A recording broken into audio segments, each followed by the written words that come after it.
So come into a seated posture.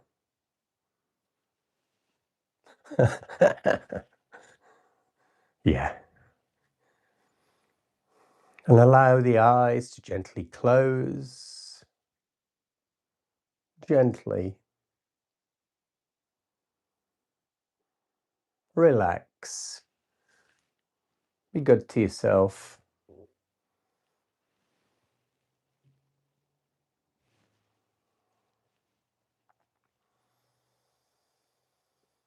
And take your attention to the top of your head. What can you feel here right at the top of your head?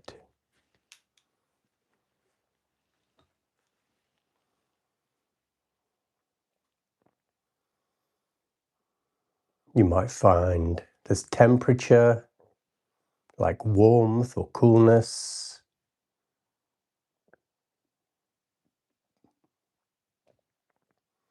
You might find tingling on the top of your head. That happens to me when my concentration's strong.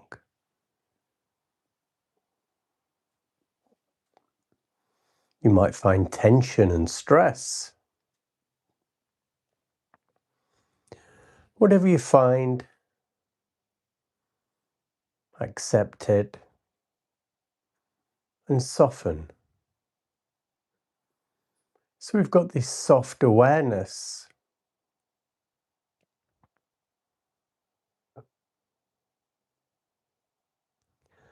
And then down into the forehead.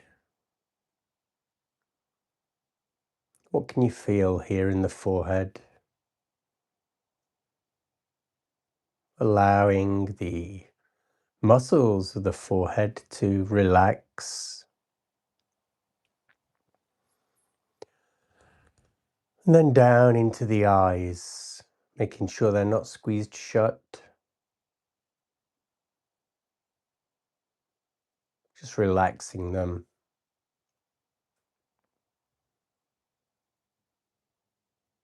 The cheeks. The jaw. Making sure you're not in driven mode. Clenched jaw, trying to get things done. Determined. Relax that if so.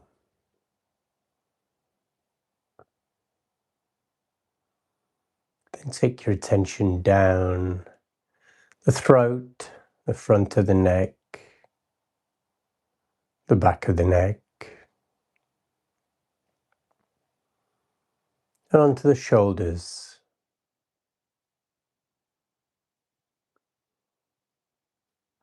What can you feel here on the shoulders?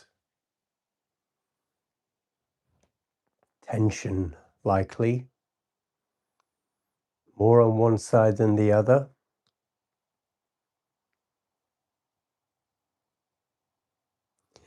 You can, on the in-breath, bring your shoulders up to your ears and squeeze. You might hear some crunching.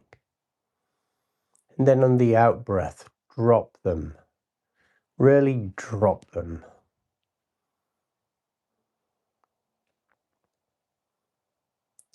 And then take your attention down both upper arms. What can you feel here? Clothing touching skin.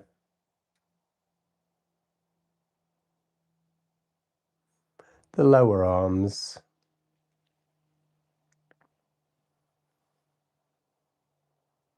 And into the hands.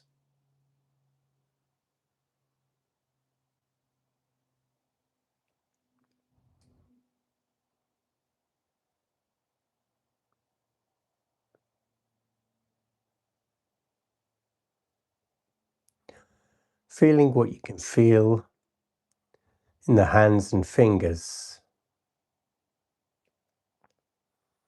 And it's really good to tune in regularly to the sensitivity in the hands and fingers. To sensitize them further so that in daily life, when you reach for things, a door handle, a fork, whatever it is, you get a sense of that touch, and that can remind you, ah, I'm trying to be mindful, so it's almost like a little alarm, a little wake-up call.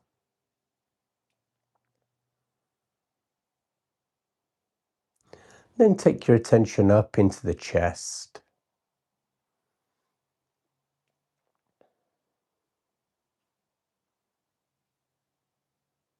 the upper back,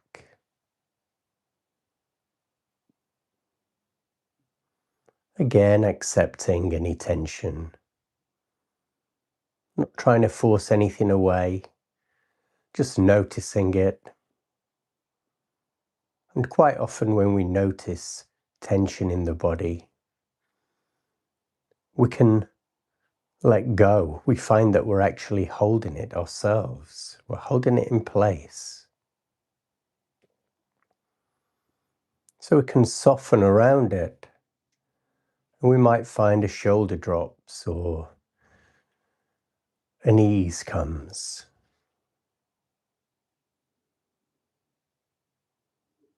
And then round to the abdomen. What can you feel here?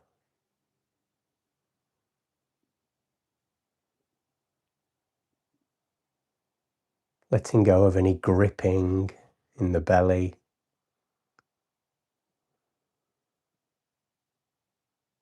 We can be trying to pull our stomachs in all day.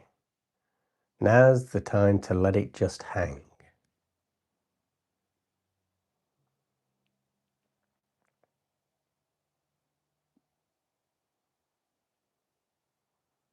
You can feel breathing here as well. The gentle expansion and contraction that happens with the breath.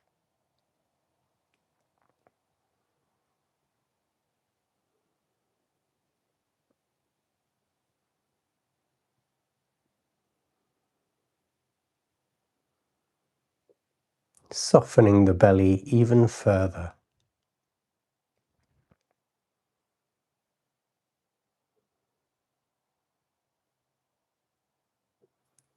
Then take your attention to the buttocks as they make connection with the chair, whatever you're sitting on.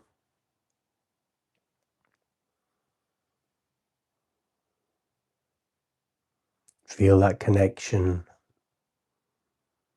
and soften here too. We can find in meditation that we can tense this part of the body in order to sit more upright. But there's no need. You can soften. It's the skeletal alignment that will keep you upright, not muscular effort. And as I said that, I felt a softening, and I felt myself become more upright.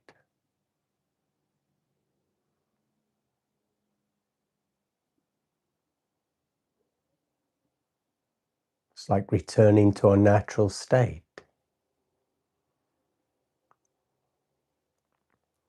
And sweep your attention down both thighs.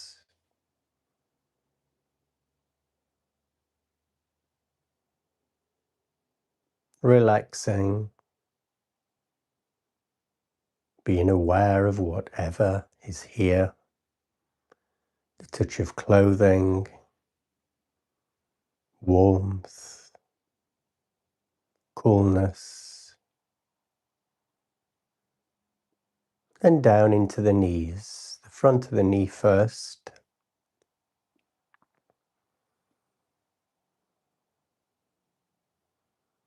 What can you feel in the knees?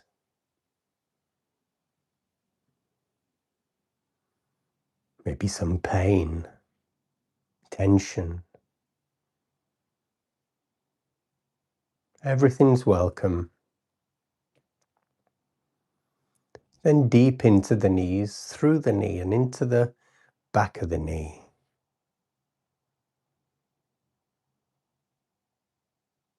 Softening all around there.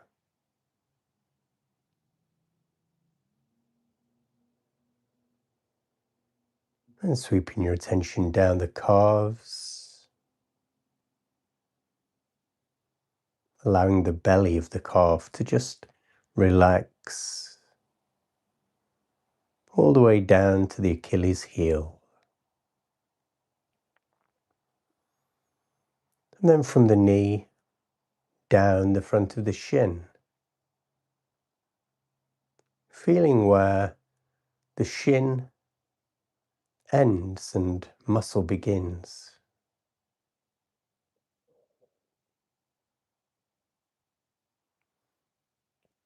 Down into the ankles,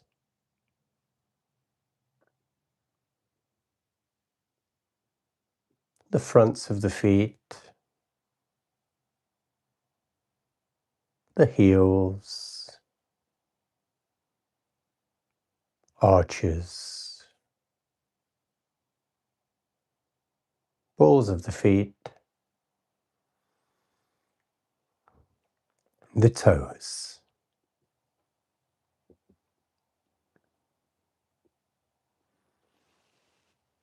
Then just scan your attention quickly through the body again, from the top of the head to the soles of the feet, and then back up again. Seeing if there's any places where you're holding on still. If you find any, just spend a moment around that area to see if you can just soften, let it go.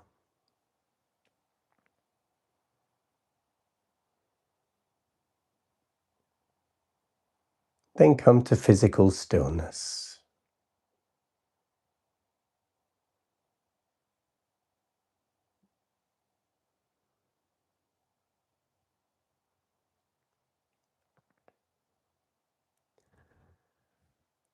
And see if you can feel the breath at the nostrils.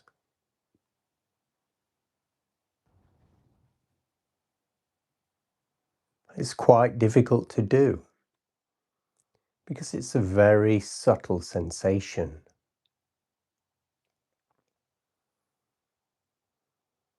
And that's the reason we pick it, because it's a small, tiny area and it's subtle. The mind doesn't really want to stick around. It would rather be hunting for pleasure, pleasurable sensations, and avoiding painful ones. So because the breath is neutral, it's hard for the mind to stay with it. It gets bored.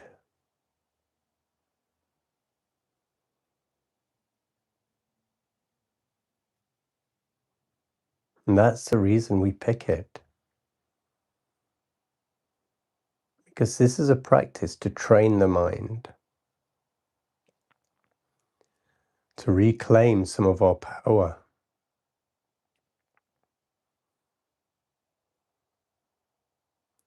So we're not buffeted around constantly.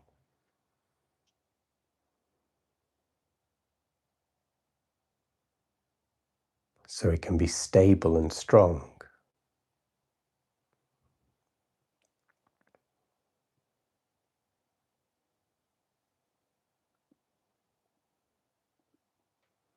So see if you can feel that at the front of the nostrils, near the tip of the nose, or at the back where the upper lip and the nostril meets.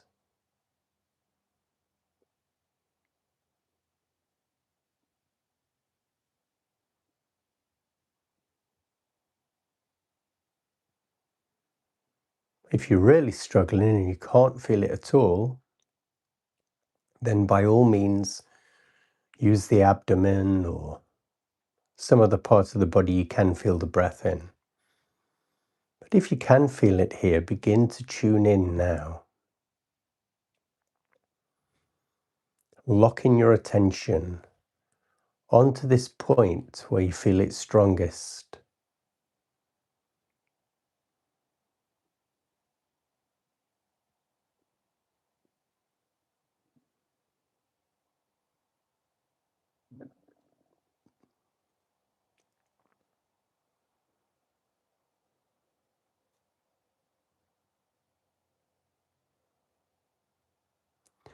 And we don't follow the breath in and out. We stay stationary, like a solid oak tree. We're rooted at this point that we've determined we're going to feel the breath from. And like that oak tree, the breath is just wind passing back and forth.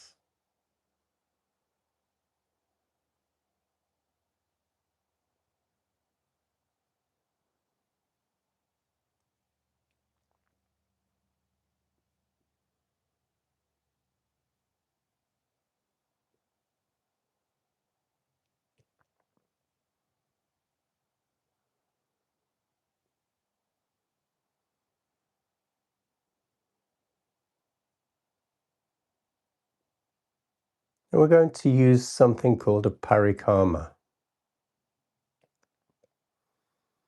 And that's a word that helps us to stay with the breath.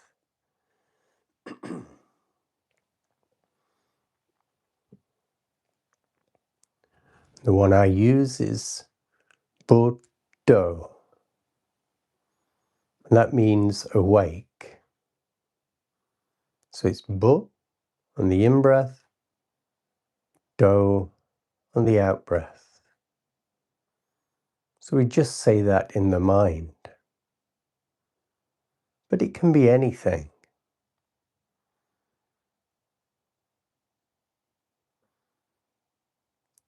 If you follow a spiritual tradition other than Buddhism, you can use that. For instance, if you're a Christian,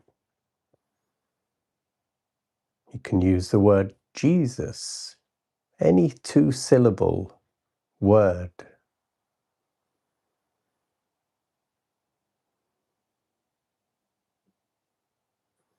And if you're not religious, you can use the words let go.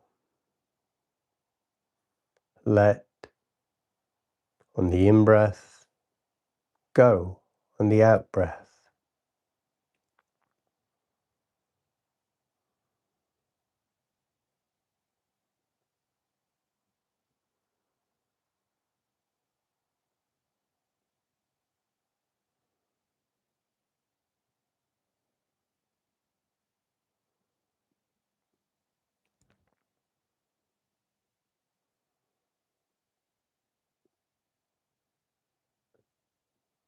And remembering that the word isn't the meditation, that's just a support.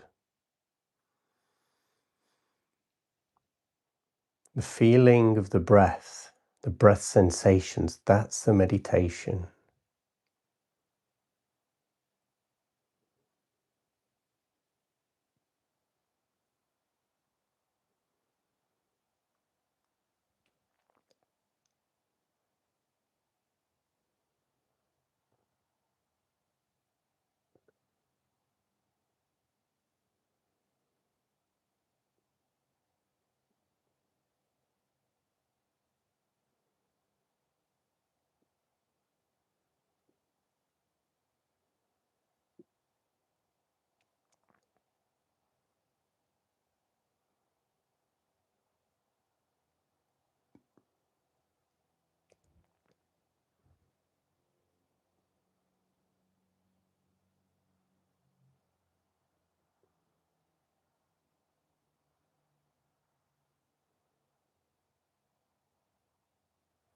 Do all of this with a relaxed mind.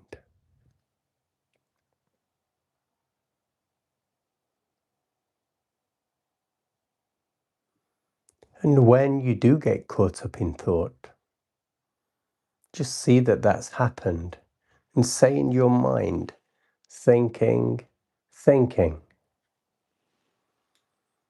This will enable you to see the thought and to distance yourself from it, to see that actually you are not thinking. Thinking is just happening by itself.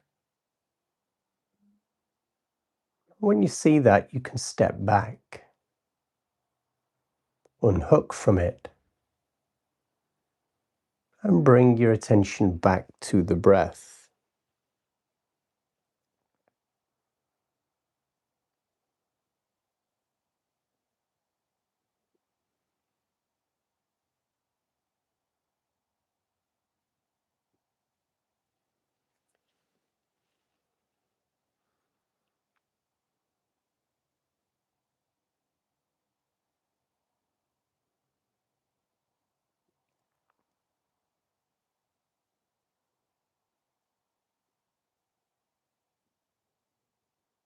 Seeing if you can get a sense of ease.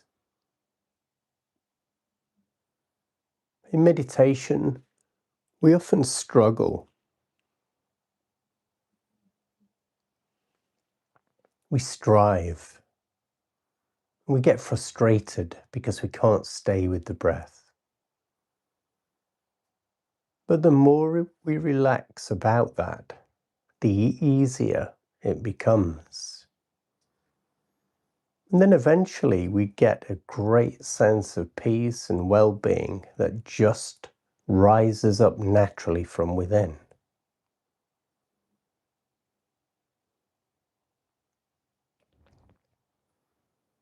And we can allow that to permeate our whole experience.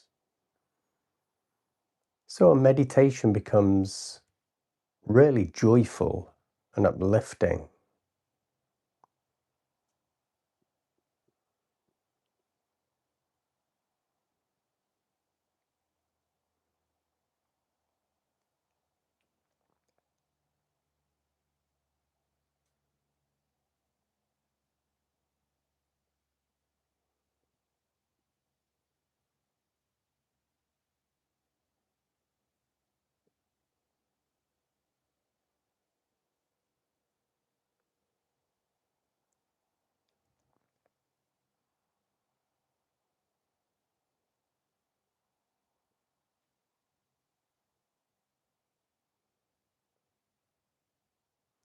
And we can, when we get really attuned to the breath, find certain qualities. The in-breath, we can get a very subtle sense of being energized.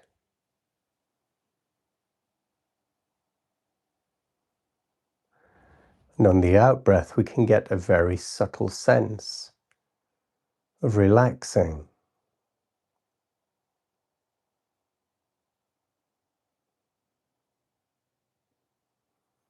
So if we can balance these two, this energy and this relaxation,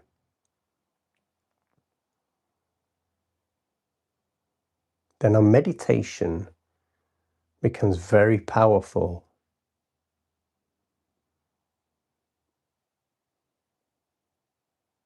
Because it's not just relaxation.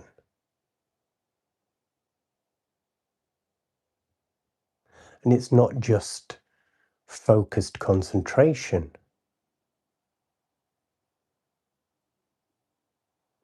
It's something different, something quite unusual that we don't normally do in daily life.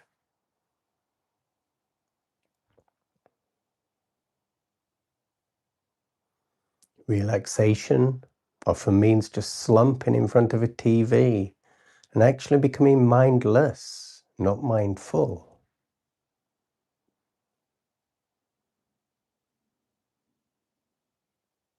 And concentration means racking our brains, really nailing down, like doing a hard mathematics equation and trying to get it right, or working through some IKEA instructions and throwing the spanner at the wall. This is different. Relaxed diligence.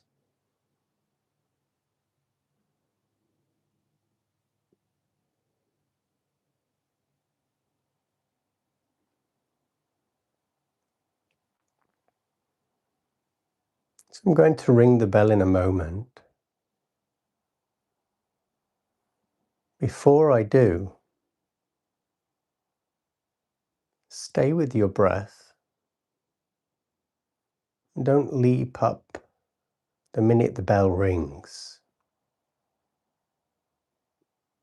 Instead, just stay inside your own experience, keeping the eyes closed, and I'll guide you out of meditation lightly.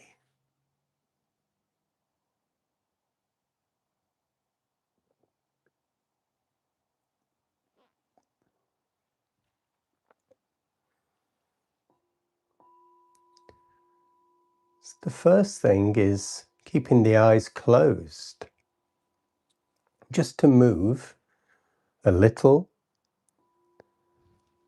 just easing any tension.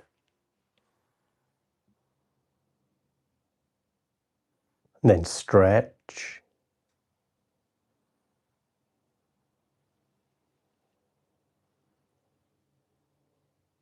And trying to bring any peace that you've managed to accumulate, letting that come out of the meditation with you. So you're not creating two worlds, a world of meditation and a world of rushing around, forgetting, and just cracking on. We want to bring the fruits of meditation into our everyday.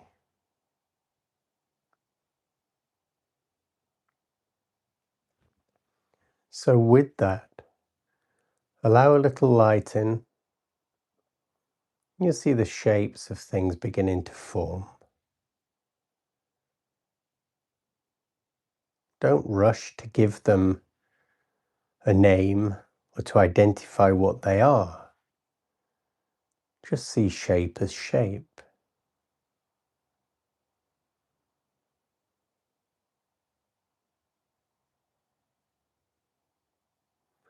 And a little bit more. Opening the eyes as if you're seeing for the very first time.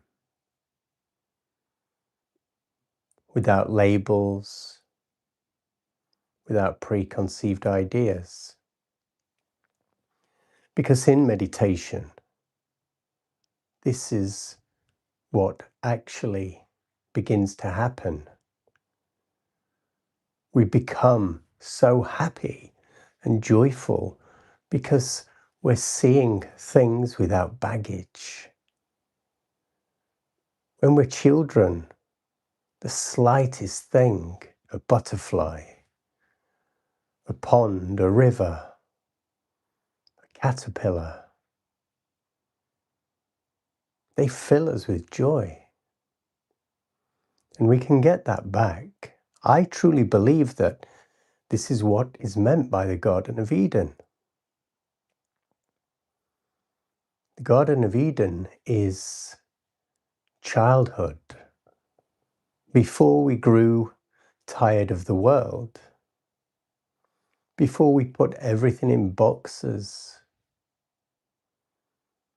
and labeled them. See labels, we don't see what's behind it. The brain is very lazy. There's 6 parts in the brain responsible for this. And what they do, they make up simulations of experience. They predict how everything's going to be. They predict taste, so you don't really get to taste. You think you're tasting, but you're actually tasting a memory. The reason the brain does this is because processing reality is complex. It would much rather conserve that energy and regurgitate an old memory and replay that back. So we're not really alive. But when we practice meditation, we become alive. We drop the labels and we see again, we taste again. Today, I've painted and I've been meditating deeply and I've struggled. I've done watercolor for years and I got such a block on it and I started to hate it. And today it just came, and it came not because I tried, not because I learnt something new. I just softened around it and it just worked. It was quite miraculous. Everything just went in the right place because I wasn't overdoing it. I was just there. And that happens in our life. In our lives, everything starts to work again. As many of you know, I've got ADHD, and that can make life very difficult. Things like executive function can be really, really hard to get my ass into gear and to actually do something. I procrastinate like crazy and I ruminate. And this is how I got into meditation. I got into it because of the relief it gave me and because that barrier of executive function, all of that, it just dissolved and I could do things without arguing with myself.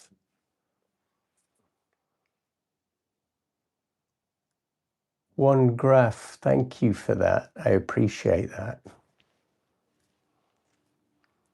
Lovely, Denise. Yeah, that's right. Fox Gem. I know who you are. That's right. Doing things because we want to be alive. We are alive and we're living, and things become pleasurable. Even the things we avoid and we think we hate, like washing dishes, that's a classic one. If you're mindful and you wash dishes, it's actually quite a pleasurable thing to do. It actually feels nice on the skin, warm, soapy water. And you're getting an endorphin rush because you're actually doing something that you didn't want to do.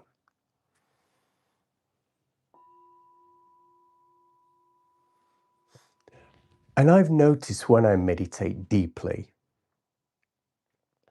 like I am at the moment, there's a sense of, wow, I forgot I can feel this good. I can feel amazing with nothing. Nothing's changed in my outside world. I've not won the lottery. I've not acquired anything. I've just sat down. And the Buddha says it, our natural state is joyful happiness. We're happy, but we cover it up with crap. And that's what stops us from being happy. Are there any questions before we end? Thank you for the hearts.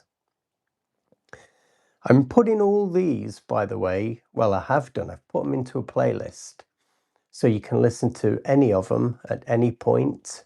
It's not like Insight Timer or Facebook or anything where you know, they've gone and that's the end of it. These stick around. These will be here forever.